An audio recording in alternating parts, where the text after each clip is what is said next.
चूहे के भूत ने लड़की की सोने की चाबी चुरा ली। लड़की उसका पीछा करने ही वाली थी कि उसने बर्फ का फर्श तोड़ दिया। चूहा भूत चालाकी से दूसरे किनारे की तरफ भाग गया और लड़की को अहंकार से दिखाया। लड़की गुस्से में अपने दांत पीस रही थी, तभी उसने देखा कि थोड़ी दूरी पर एक पुल है जो दूसरी तरफ जाता है। वह अभी वहाँ जाने ही वाली थी कि अचानक उसके कदम थम गए। एक छोटे से गजेबो में एक नटक्रैकर सिपाही बर्फ में जमा हुआ था। लड़की ने दया से उसे छूने के लिए हाथ बढ़ाया, तभी सिपाही की आंखें एक ल्यांबारा जीवित हो गया। जागते ही उसने अपनी जान बचाने वाले पर तलवार तान दी, लेकिन जब उसने लड़की का नाम सुना तो वह सम्मान के साथ घुटनों के बल झुक गया और लड़की को राजकुमारी महोदय कहने लगा। लड़की बहुत हैरान थी, लेकिन इस समय सबसे महत्वपूर्ण था सोने की चाबी को वापस पाना किसी की मदद से। बिल्कुल ऐसा ही करें। फिर वह सैनिक के साथ जंगल में प्रवेश करता है और चूहा उन्हें लगातार देख रहा है। लड़की ने तुरंत उसे देखा और बिना हिचकिचाए उसके पीछे दौड़ गई। चूहा पेड़ के गुफा में घुस गया, जिससे लड़की खाली हाथ रह गई। लड़की बेचैन होकर पेड़ के गुफा को खोज रही थी, तभी पीछे से एक ऊंची और हिलती परछाई उसके करीब आने लगी। परछाई ने उसे पकड़ लिया और तभी उसने देखा कि यह अनगिनत चूहों से बनी है। चूहा ऊपरी हिस्सा पर गर्व से खड़ा था। जब सैनिक ने आवाज सुनी तो सहायता के लिए आया। उसने तलवार से कई बार वार किया और अंततः लड़की को बचा लिया। बड़ी मुश्किल से चूहों के घेरे से बच निकला। रोकने पर अचानक एक बूढ़ी महिला की आवाज सुनाई दी। बड़ी अजीब सी गुड़िया जंगल में छिपती छिपाती दिखाई दी और लगातार लड़की को बुला रही थी। सैनिक ने राजकुमारी को जोखिम में जाने की कैसे इजाजत दे सकता था। उसने तुरंत घोड़े पर सवार होकर उसे डरावने जंगल से बाहर ले गया। सोच भी नहीं सकते थे कि जंगल के बाहर एक सुंदर महल था। महल में चहल पहल थी, लोग लुगाई नजर आ रहे थे। लड़की के गुजरने पर हर कोई झुककर सलाम कर रहा था। उसने दीवार पर अपनी माँ की फोटो देखी, यकीन नहीं कर पाई कि माँ सचमुच यहाँ की रानी थी।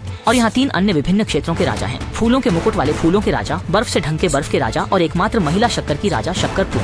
ये 3 राजा लड़की के चारों ओर उत्साहित होकर गिर गए। चीनी प्लम तो खुशी से छोटी पंखों के साथ सीधा चपटा। चीनी प्लम की व्याख्या के बाद लड़की को पता चला कि यहाँ के सभी लोग पहले सिर्फ गुड़िया थे। उन्हें उसकी माँ द्वारा इंसान बनाया गया था, इसलिए उसकी माँ बेशक यहाँ की रानी है। माँ की मृत्यु के बाद सिंहासन लड़की को सौंप दिया गया और उसके प्रजा सभी खिलौने बदल चुके थे। वह अन्य 3 राजाओं के साथ बैठ गई, लेकिन वहाँ एक खाली स्थान देखा। चीनी से बनी मिठाई ने उसे बताया कि वहाँ पहले एक और राजा था, लेकिन वह किले से भाग गया था और उस जंगल में राजा बन गया था जहाँ लड़की पहले गई थी। लड़की जिज्ञासु थी कि उसकी माँ ने कैसे खिलौनों को बदल। वयस्कों वाले शुगर प्लम ने उसे दिखाया कि उसकी माँ ने एक जीवन मशीन बनाई थी, जिसने खिलौनों को रक्त, मांस और भावनाओं वाले लोगों में बदल दिया था। लेकिन अब सब बहुत डर रहे हैं। जंगल के विद्रोही महल पर हमला करने वाले हैं और वे सेना बनाकर रक्षा नहीं कर सकते क्योंकि मशीन को चालू करने की चाबी गायब हो गई है। इसलिए जीवन मशीन काम नहीं कर पा रही है। लड़की ने चाबी के छेद को देखा और तुरंत अपनी माँ द्वारा छोड़ी गई विरासत निकाली। चाबी का छेद बिल्कुल समान था, निश्चित रूप से वही चाबी थी। मूल रूप से लड़की सोने की चाबी वापस लेना चाहती थी, सिर्फ अपनी माँ की धरोहर खोलने के लिए। अब लगता है कि उसके पास महल को बचाने की भी जिम्मेदारी है। लड़की ने बिना हिचकिचाए जंगल जाने का फैसला किया। उसने खुद को बड़े पराक्रम में सजाया और सैनिकों के साथ सोने की चाबी वापस लाने के लिए निकल पड़ी। ये सब करते हुए उसे बिल्कुल भी नहीं पता था कि जैसे ही वह जंगल में दाखिल हुई, चूहों ने उसे देख लिया। धीरे धीरे धुंध ने उन्हें घेर लिया और उनके सामने एक भयावह दृश्य प्रकट हुआ। खिलाड़ियों के कतार के बीच से लड़की बहादुरी से अंदर चली गई। उसने अपने आसपास के वातावरण का मुआयना किया। ये जगह किसी परित्यक्त मनोरंजन पार्क जैसी लग रही थी। अचानक गार्ड एक एक करके जमीन में गिर गए। लड़की जल्दी से सभी को लेकर घूमने वाले झूले पर खड़ी हो गई। हालांकि बड़ी संख्या में चूहे झूले के नीचे घुस गए, जिससे उन्हें वापस जमीन पर आना पड़ा। जल्दी ही घोड़ा गाड़ी के नीचे चूहे घुस गए, जिससे वह डगमगाने लगी और लड़की के पैर के नीचे की मिट्टी खिसक गई। वह लगभग गड्ढे में गिरी गई थी। सैनिक ने तुरंत उसे पकड़ लिया, लेकिन लड़की को फिर भी चूहों ने अंदर खींच लिया। बहुत सारे चूहे उसे जमीन के नीचे लेकर चले और फिर उसे सतह पर फेंक दिया।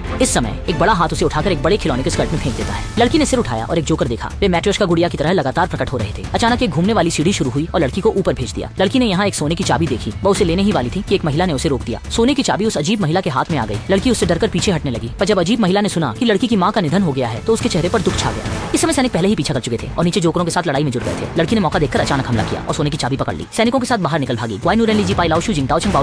लड़की ने आखिरकार अपनी माँ की धरोहर खोली और यह सिर्फ एक संगीत बॉक्स निकला। वे वापस जाकर चाबी को शुगर प्लम को दे देते हैं। जीवन मशीन अंततः चालू हो जाती है और सैनिक पुतले मशीन पर गिर जाते हैं। एक प्रकाश तरंग उनकी ओर जाती है और पुतले सभी जीवित हो जाते हैं, लेकिन वे बिना चेतना के होते हैं। जिसने उन्हें जीवन दिया वह उसकी बात मानते हैं। सैनिकों को बनते देख शुगर प्लम के व्यवहार में अचानक बड़ा बदलाव आता है। वह सैनिकों को बनाना किले की रक्षा के लिए नहीं, बल्कि अन्य राजाओं को हटाने के लिए करना चाहती थी। रानी कोई उपयोगिता नहीं रहने के कारण लड़की को बंद कर दिया गया। अच्छा हुआ कि चूहों के मार्गदर्शन से वह भाग निकली। लड़की ने तय किया कि वह अपनी गलती खुद ही सुधारेगी। उसे जीवन मशीन बंद करनी होगी। सैनिक चूहों के साथ जाकर वाई की मदद करने लगे। महिला लड़की पानी के पहिए के अंतराल से अंदर गई। एक खिलौने वाली चूहे का उपयोग करके गार्ड का ध्यान आकर्षित किया और मौके का फायदा उठाकर वॉल्व घुमाकर मशीन को बंद कर दिया। महिला के छोटे मस्खरे गार्ड की तरफ दौड़े, जिससे वे उलट पुलट हो गए। महिला भी मौका देखकर मस्खरे के पेट में छुपकर स्मगलिंग करती है। आ गया। उसने लड़की की मदद की सैनिक को रोकने में। लड़की ने इस अवसर का फायदा उठाया और पूरी तरह से मशीन बंद करने का तरीका खोजने लगी। इसी समय हवा में उड़ रही शक्कर की गुड़िया ने देखा कि जलचक्की रुक गई है, तो वह तुरंत लौटकर आई और उसने उस अजीब औरत को काबू में कर लिया। लेकिन उसने मशीन के पीछे छिपी लड़की को नहीं देखा। उसने मशीन खोली, उस अजीब औरत को फिर से गुड़िया में बदलने की कोशिश की, लेकिन उसे नहीं पता था कि मशीन चलने से लड़की को एक विचार मिला। उसने कुछ धुरों की जगह बदली और फिर खुलेआम बाहर आ गई। चीनी बेर ने गर्व से मशीन को चालू किया, लेकिन अनायास ही मशीन चीनी बेर की ओर मुड़ गई और प्रकाश की किरण चीनी बेर की ओर चली गई। जो व्यक्ति पहले सक्रिय था वह तुरंत एक खिलौना बन गया और उसके द्वारा नियंत्रित सैनिक भी निर्जीव हो गए। महल का संकट समाप्त हो गया। लड़की ने ताज पहन लिया और निर्विवाद रानी बन गई।